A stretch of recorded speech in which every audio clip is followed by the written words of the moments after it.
In the Arabic world, the hammam was more than a bathhouse.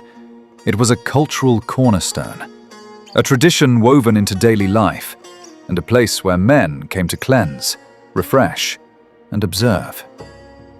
From Morocco to Egypt, Algeria to Syria, hammams were built as domed marble sanctuaries filled with steam and the scent of black soap and eucalyptus. The culture of the hammam revolved around ritual, entering the cool outer hall, undressing, wrapping a thin cotton towel, and moving into chambers of increasing heat. The practice included sweating in warm rooms, scrubbing and massage, pouring hot water from copper bowls, and lathering soap across shoulders, backs, and thighs. These actions were both practical and ceremonial, a rhythm of care and attention that had endured for centuries. Men visited the hammam for multiple reasons. Some sought relief from long workdays or the warmth to loosen tense muscles. Others came to maintain their bodies, appreciating posture, strength, and form. Many returned weekly, sometimes even more often, following a personal rhythm that allowed them to notice familiar faces and anticipate who would appear that day. Outside in the streets, markets, or coffee houses, society rarely permitted such focus or lingering observation. Yet inside the hammam, every gesture could be studied openly.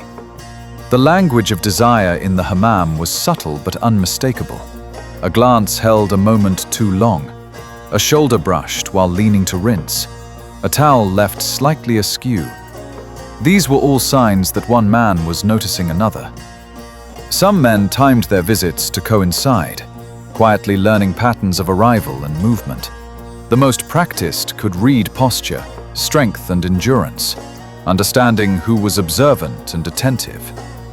Helping one another, handing a bowl of water, adjusting a towel, or scrubbing a back, was part of the unspoken ritual, each movement carrying weight beyond simple cleansing.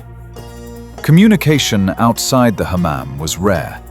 Men rarely met on streets or in cafes to continue these exchanges. Instead, the ritual itself became the stage for all observation and recognition. The repetitive rhythm of visits, the familiarity of gestures, and the shared heat and steam created an atmosphere thick with tension and anticipation, a subtle dance of desire, entirely within the walls of the hammam.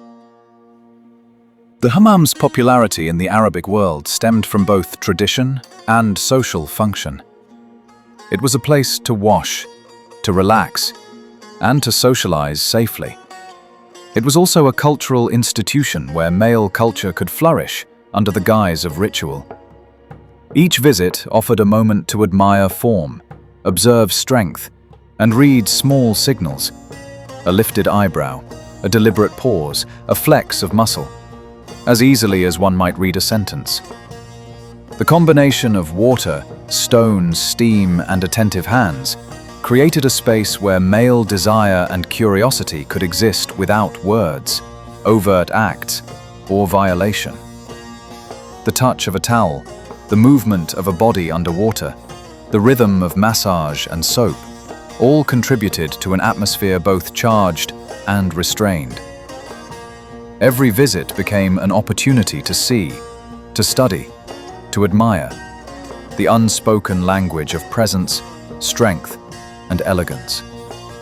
In the hammam, desire was permitted in gaze, in attention, in the subtle choreography of ritual. It was a secret culture within the public, a timeless tradition where observation, anticipation, and form spoke louder than words, and where the heat, scent, and marble walls made every encounter feel both ordinary and charged. Enjoyed the video? You can find more on Instagram. Just follow the link in the pinned comment. Stay with us.